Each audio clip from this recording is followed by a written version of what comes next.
pleasure that I have the opportunity to welcome to the stage our distinguished speaker, Scott Bessent, who is the Secretary of the U.S. Department of Treasury. On January 28, 2025, Scott Bessent was sworn in as the 79th Secretary of the Treasury of the United States.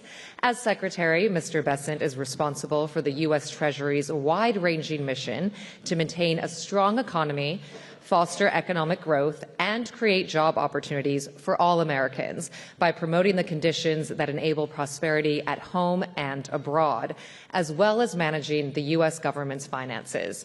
He is also responsible for strengthening U.S. national security by combating economic threats and protecting the financial system. Mr. Bessent has been in the global investment management business for 40 years, visiting 60 countries, interacting with international leaders and central bankers. He is regarded as a currency and fixed income specialist. Mr. Bessent is also a frequent contributor to economic journals and business publications. Secretary Bessent will deliver keynote remarks followed by an in-conversation session with Tim Adams, who will join the Secretary on stage shortly after. Secretary Bessent, the stage is yours.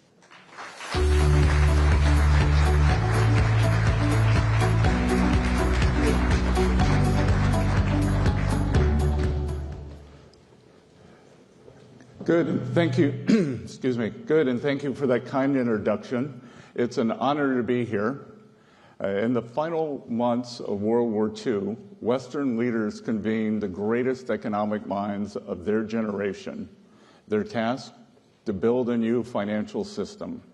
At a quiet resort high up in the mountains of New Hampshire, they laid the foundation for Pax Americana. The architects of Bretton Woods recognized that a global economy required global coordination.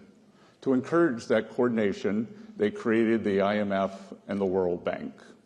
These twin institutions were born after a period of intense geopolitical and economic volatility. The purpose of the IMF and the World Bank was to better align national interests with international order, thereby bringing stability to an unstable world. In short, their purpose was to restore and preserve balance. This remains the purpose of the Bretton Woods institutions. Yet everywhere we look across the international system today, we see imbalance. The good news, it doesn't have to be this way. My goal this morning is to outline a blueprint to restore equilibrium to the global financial system and the institutions designed to uphold it. I have spent the bulk of my career from the outside looking in on financial policy circles. Now I am on the inside looking out. I am eager to work with each of you to restore order to the international system. To achieve this, however, we must first reconstruct the IMF and World Bank reconnect the IMF and the World Bank with their founding missions. The IMF and World Bank have enduring value, but mission creep has knocked these institutions off course. We must enact key reforms to ensure the Bretton Woods institutions are serving their stakeholders, not the other way around. Bringing balance back to global finance will require clear-eyed leadership from the IMF and World Bank. This morning, I will explain how they can provide that leadership to build safer, stronger, and more prosperous economies all around the world. I wish to invite my international counterparts to join us in working toward these goals. On this point, I wish to be clear. America first does not mean America alone. To the contrary, it is a call for deeper collaboration and mutual respect among trade partners. Far from stepping back, America First seeks to expand U.S. leadership in international institutions like the IMF and the World Bank. By embracing a stronger leadership role, America First seeks to restore fairness to the international economic system. Nowhere is the imbalance I mentioned earlier more obvious than in the world of trade. That's why the United States is taking action now to rebalance global commerce. For decades, successive administrations relied on faulty assumptions that our trading partners would implement policies that would drive a balanced global economy. Instead, we face the stark reality of large and persistent U.S. deficits as a result of an unfair trading system. Intentional policy choices by other countries have hollowed out America's manufacturing sector and undermined our critical supply chains, putting our national and economic security at risk. President Trump has taken strong actions to address these imbalances and the negative impacts they have on Americans. This status quo of large and persistent imbalances is not sustainable.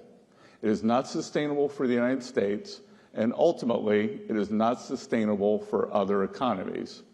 Now, I know sustainability is a popular term around here, but I'm not talking about climate change or carbon footprints. I'm talking about economic and financial stability, the kind of sustainability that raises standards of living and keeps markets afloat. International financial institutions must be singularly focused on upholding this kind of sustainability if they are to succeed in their missions. In response to President Trump's tariff announcements, more than 100 countries have approached us, wanting to help rebalance global trade. These countries have responded openly and positively to the President's actions to create a more balanced international system. We are engaged in meaningful discussions and look forward to talking with others. China, in particular,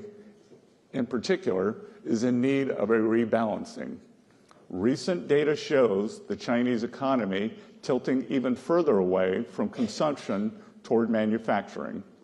China's economic system, with growth driven by manufacturing exports, will continue to create even more serious imbalances with its trading partners if the status quo is allowed to continue.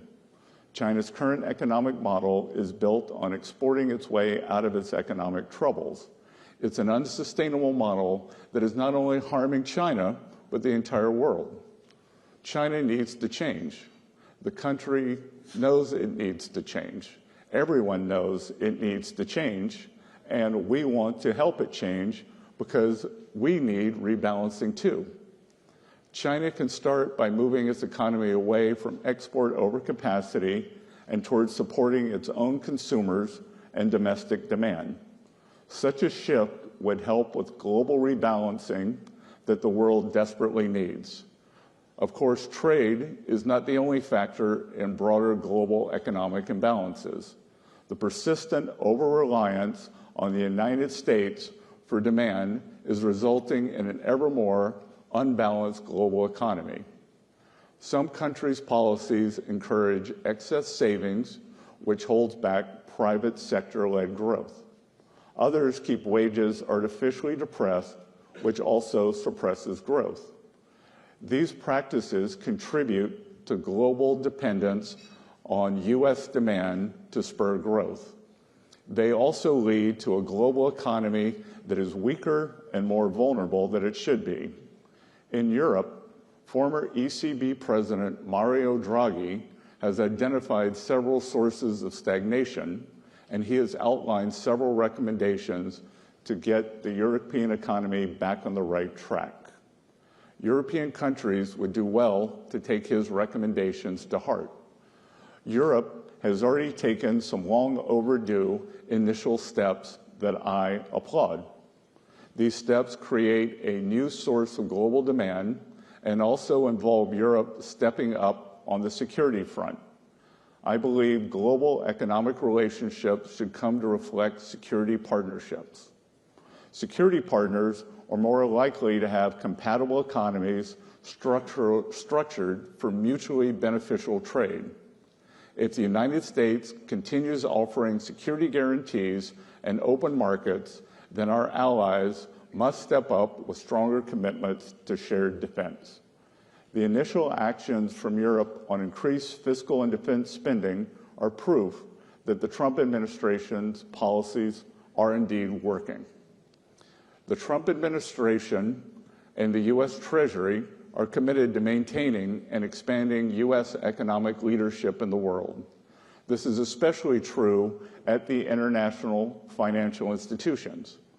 The IMF and World Bank serve critical roles in the international system, and the Trump administration is eager to work with them so long as they can stay true to their missions. And under the status quo, they are falling short. The Bretton Woods institutions must step back from their sprawling and unfocused agendas, which have stifled their ability to deliver on their core mandates. Going forward, the Trump administration will leverage U.S. leadership and influence at these institutions and push them to accomplish their very important mandates. The United States will also demand that the management and staffs of these institutions be accountable for demonstrating real progress. I invite all of you to join us in working to refocus these institutions on their core missions. It is in our collective interest to do so. The IMF. First, we must make the IMF again. The IMF's mission is to promote international monetary cooperation, facilitate the balanced growth of international trade, encourage economic growth, and discourage harmful policies like competitive exchange rate depreciation. These are crucially important functions to support the U.S. and global economies.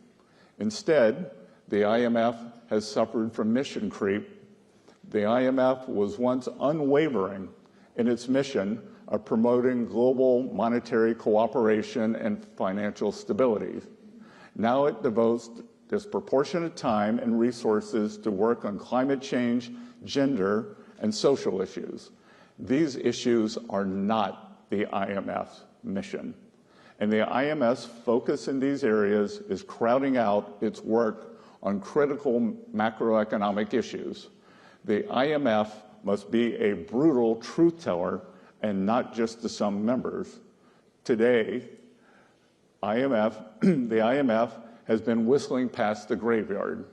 Its 2024 external sector report was entitled Imbalances Receding. This Pollyannish outlook is symptomatic of an institution more dedicated to preserving the status quo than answering the hard questions. Here in the United States, we know we need to get our fiscal house in order. The last administration ran up the largest peacetime deficit in our nation's history.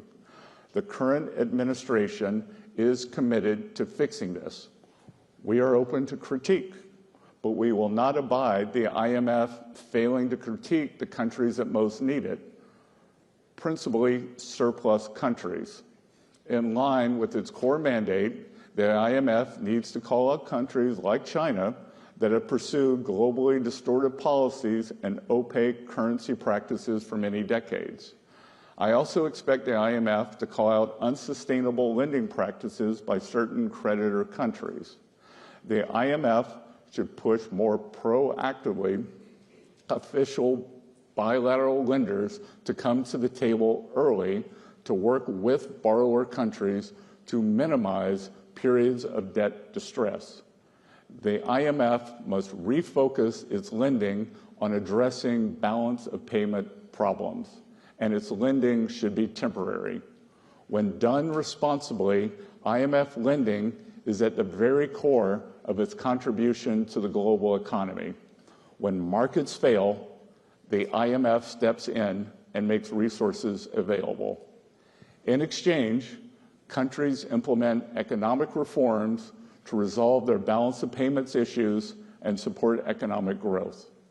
The reforms undertaken during these programs are some of the IMF's most important contributions to a strong, sustainable, and balanced global economy. Argentina is a fitting example. I was in Argentina earlier this month to demonstrate the United States support for the IMF efforts to help the country reset financially. Argentina deserves the IMF support because the country is making real progress toward meeting financial benchmarks. But not every country is so deserving.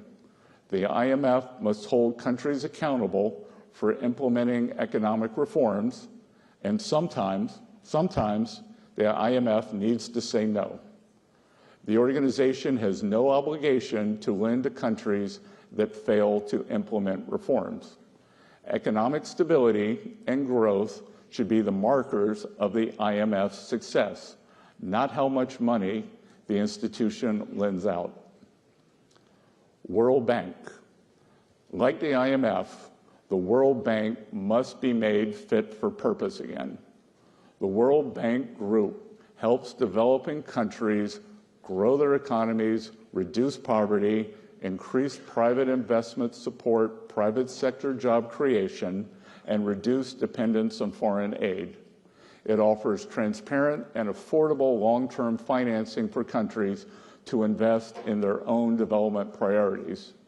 The bank, along with the fund, provides extensive technical support to promote debt sustainability among low-income countries, which empowers those countries to stand up to coercive and opaque lending terms from other creditors. These core functions of the World Bank complement the Trump administration's efforts to foster safer, stronger, and more prosperous economies in the United States and the world. But the bank, like the IMF, has strayed in certain respects from its initial mission. The bank should no longer expect blank checks for vapid, buzzword-centric marketing accompanied by half-hearted commitments to reform. As the bank returns to its core mission, it must use its resources as efficiently and effectively as possible, and it must do so in ways that demonstrate tangible values for all member countries. The bank can use its resources more efficiently now by focusing on increasing energy access. Business leaders the world over identify unreliable power supply as one of the primary impediments to investment. The World Bank and African Development Bank's joint Mission 300 initiative to expand energy access to 300 million more people in Africa is a welcome effort. But the World Bank must respond to countries' energy priorities and needs and focus on dependable technologies that can sustain economic growth rather than seek to meet distortionary climate finance targets. We applaud the recent announcement that the World Bank will seek to remove prohibitions on support for nuclear energy, which could revolutionize energy supply for many emerging markets. We encourage the bank to go further in giving countries access to all technologies that can provide affordable baseload generation. The World Bank must be tech neutral and prioritize affordability in energy investment. In most cases, this means investing in gas and other fossil fuel-based energy production. In other cases, this may mean investing in renewable energy coupled with systems to help manage the intermittency of wind and solar. The history of humanity teaches a simple lesson. Energy abundance sparks economic abundance. That's why the bank should encourage an all-of-the-above approach to energy development.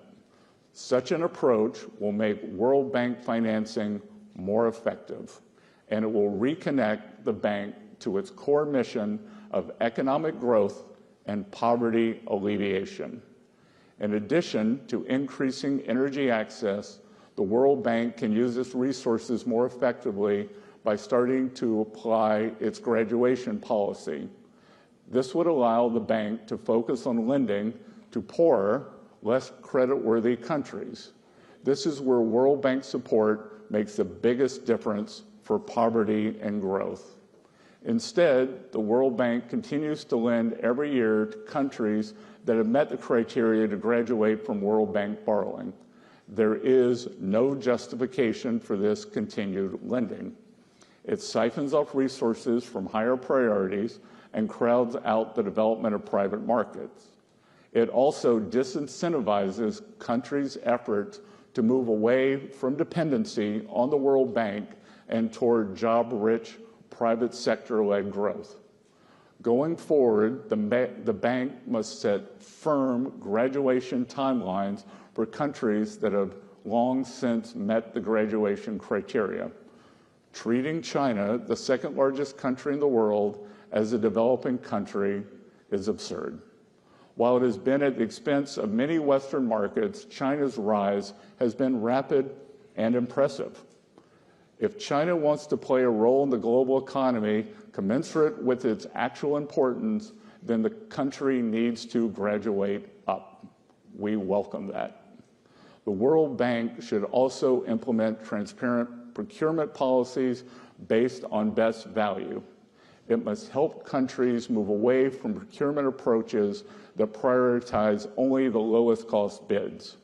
Such procurement policies reward distortive and subsidized industrial policies that undermine development. They may also stifle the private sector and incentivize corruption and collusion and result in greater long-term cost. Procurement policies based on best value are better from both an efficiency and development perspective, and their robust implementation will benefit the bank and its shareholders.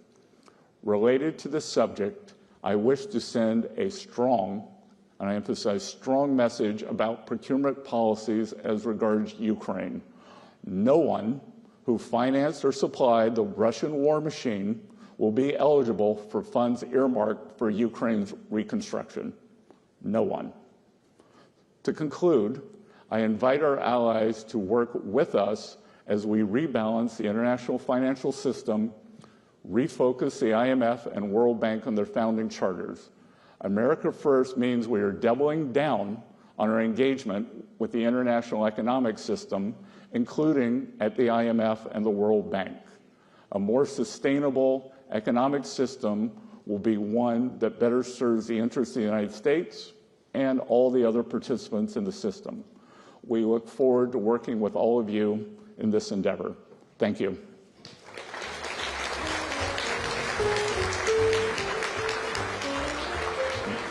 Good job. Thank you. Mr. Secretary, thank you for joining us here today, and thank all of you for coming here today. I'm going to point out you have many great lines in this very meaty and comprehensive set of remarks, but you say, I wish to be clear, America First does not mean America alone. To the contrary, far from stepping back, you seek to expand U.S. leadership in international institutions like the IMF and World Bank. I must say there's a collective sigh of relief across this town right now, because the concern coming into this week is that you were going to do exactly what you said you're not going to do, which is the U.S. would withdraw. But you want to lead. What you're asking for is simply getting back to factory settings, right? Focused approach, and deal with the issues that you see are most paramount. Correct? Correct. As I said in my confirmation hearings, I think U.S. engagement with the international financial and multilateral institutions, we should engage, and we should be in it to win it for the American people and for the rest of the countries and for the client countries. 20 years ago, a senior U.S. Treasury official gave a speech very similar to this, calling on the IMF and said the IMF was asleep at the wheel and dealing with imbalances. Hank Paulson started the Strategic Economic Dialogue with the Chinese. Every Treasury Secretary since then have had an approach. So how will you do this differently, and how do you think that you'll proceed in this approach? What is your philosophy? What is your tools, and how will you execute on this? Well, look, I think that our moves toward reordering the financial or trading system is a start. I think that today, as I reaffirm our engagement, but set up a list of core principles and back to basics for the institutions, and again, being from the private sector, we want to see results, and we want to see timelines that, as you and I were talking about backstage, global rebalancing has been a topic for more than 20 years. Long time. And it's, some countries may have a 100-year perspective. We don't. Right. China obviously is an important part of this administration's forum and economic policy. You'll be meeting with your Chinese counterparts. What will you tell them in the sense of how they obviously are aware that there's huge imbalances, their manufacturing capacity is enormous, especially in things like automobiles. How will you help them understand that it's not just about talking, it's about executing? Well, look, I don't think I have to help them understand. I think they understand very well. And it's just a matter of impetus and will. So I believe I first went to Japan in 1990, 91, within 12 months of the peak of the bubble, a decade of that unwind, a decade of malaise. And then in 2012, I ran across a fellow, 2011, who was running for prime minister named Shinzo Abe, and he knew that Japan needed change and implemented it very quickly. 10 years later, more than 10 years later, Japan has had a remarkable economic run.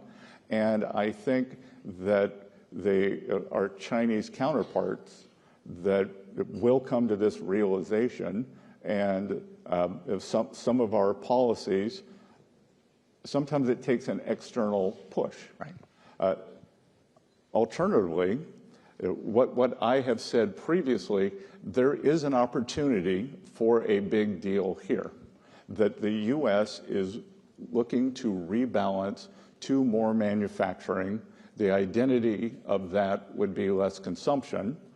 If China is serious on less dependence on export-led manufacturing growth and a rebalancing toward a domestic economy, I think they use the term dual circulation. Right. Well, right now it's really singular circulation. And if they want to rebalance, let's do it together. This is an incredible opportunity. And I think if Bridgewater founder Ray Dalio were to write something, he could call it a beautiful rebalancing. Indeed. But a big part of that will also be our own fiscal imbalance. And as you mentioned, we're running deficit 6% of GDP at the top of the cycle.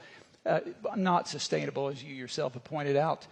How important is it to also address our fiscal imbalance as part of this larger rebalancing? Well, it's very important that I think most people in this room are trained economists, and everyone knows that a trade deficit emanates from three things.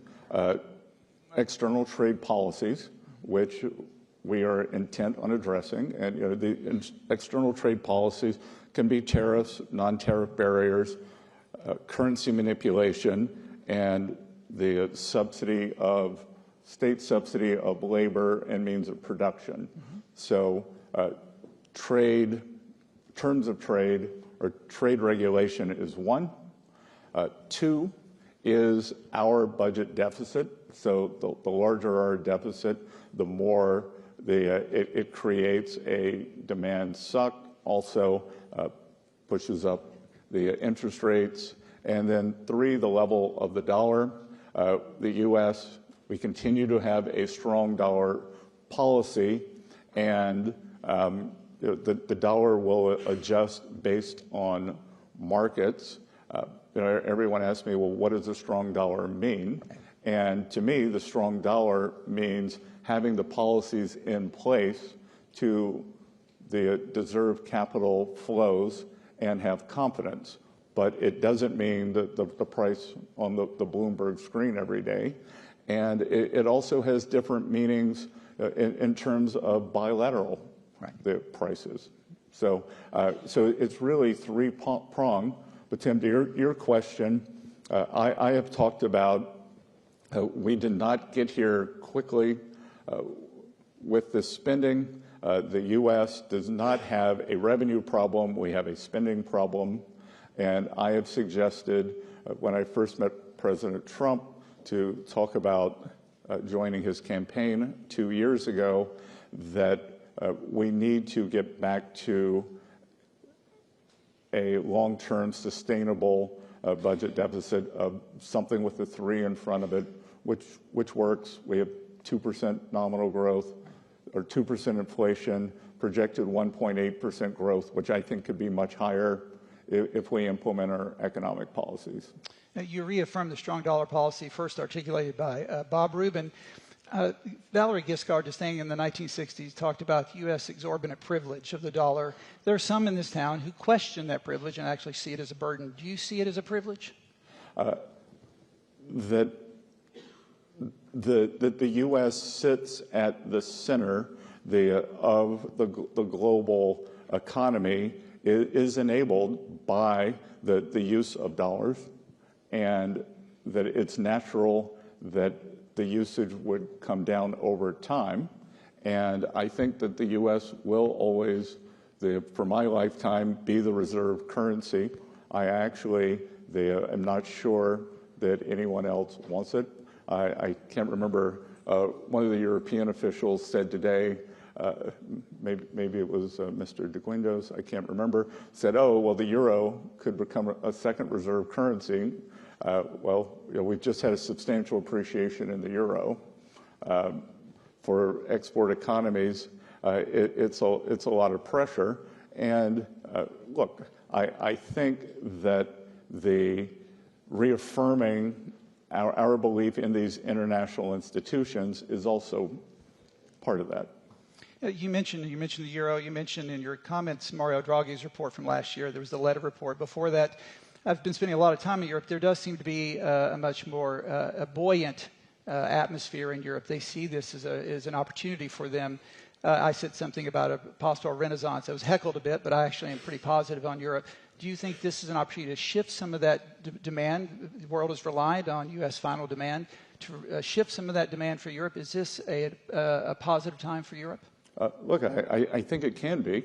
And it wasn't in a straight line. It wasn't always the way a trained diplomat would have done.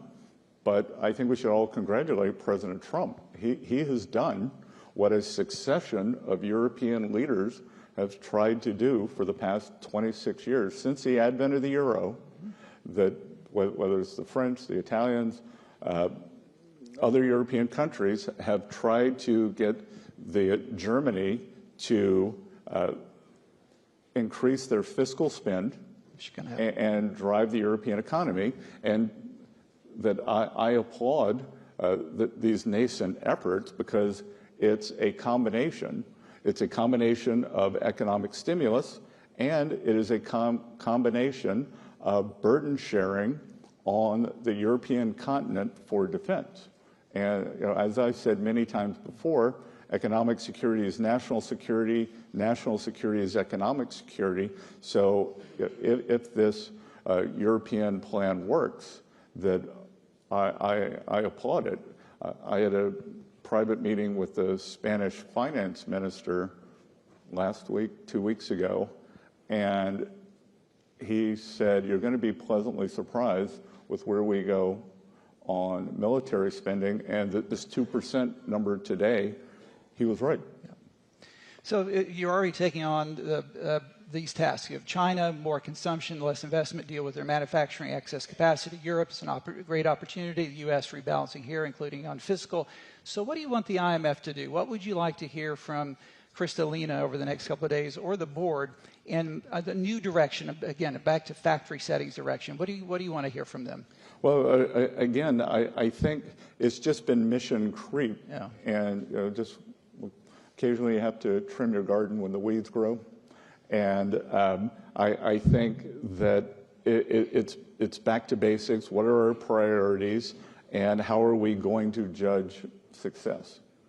And the World Bank, you discussed about graduating the medium-sized countries that should have graduated some time ago. That changes the commercial model of the World Bank, but obviously you think that's important, that they need to be graduated. Yes. Yeah. I mean, it's just, as President Trump says, it's common sense that you can't have the second largest economy in the world.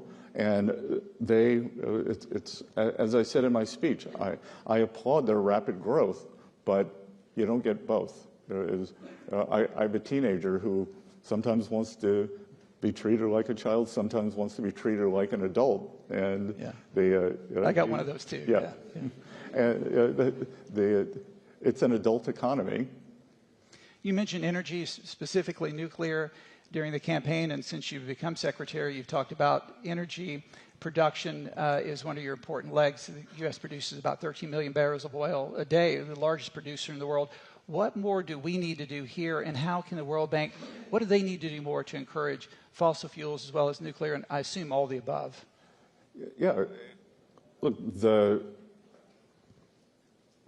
sine qua non for economic growth is energy abundance, and we need to drive the right combination of the crawl, walk, run for these countries in terms of sustainable production. But by sustainable, I mean robust and baseload, not some what I would call almost a luxury belief that we have in the West. Like they are worried about pumping water. They are worried about heating their homes, running their hospitals, and we've seen that the intermittency doesn't work. Even kind of in middle developed countries, maybe like South Africa, that seems to have rolling blackouts. Right. So that's not a model. We want to have a model of strong baseload and then bolting on the alternative production, as opposed to beginning with alternative production and then having this latency or intermittency that makes it impossible to industrialize. In the final minute or two, let me just turn to financial intermediation. You know, there's a famous adage that capitalism without capital is just another ism. The institutions you see here are important intermediaries, both in the capital markets and in other forms of financial intermediation. What is your vision, especially for the U.S., in terms of financial regulation? What do you want the industry to look like? Obviously, the capital markets, the U.S. is a crown jewel of this economy. How should we encourage that not only here, but abroad?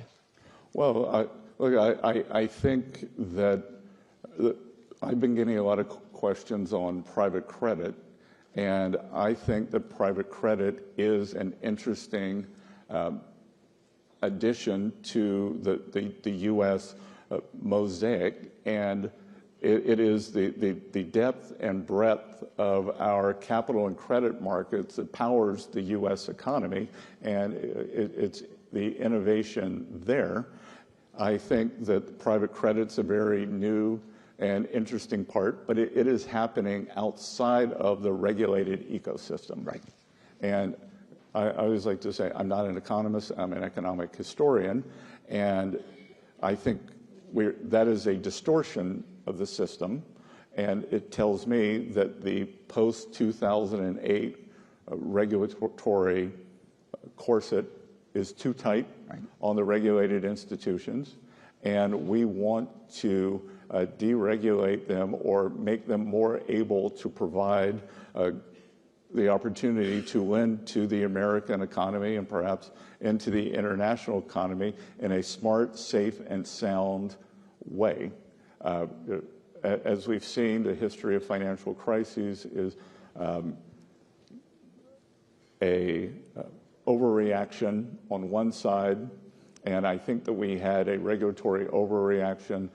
I convened something in the U.S. called FSTOC, the Financial Stability Oversight Council, which convenes the regulators, and I think through partnership with the 3 U.S. banking regulators, Federal Reserve, Controller of the Currency, and the FDIC, we can come up with a system that makes the regulated financial system prosper again. And what the U.S. has that is different than most other G7 countries is just the number of financial institutions. We don't have 5 big banks, 3 big banks. And in the U.S., the community and small banks, which are provide 70% of agricultural lending, 40% of small business lending, 40% of real estate lending. And in the U.S., We've had this incredible boom on Wall Street. I think Wall Street can continue doing well, but I think it's Main Street's turn to share in the prosperity, and I think it was the pullback by the small banks, the post the GFC, that's kind of created this stagnation on Main Street, and we're determined to fix that. Mr. Secretary, I always say Treasury is the sober voice of reason. What we've heard today from you is a sober voice of reason. We wish you all the best. Ladies and gentlemen, a round of applause for Treasury Secretary. Thank you.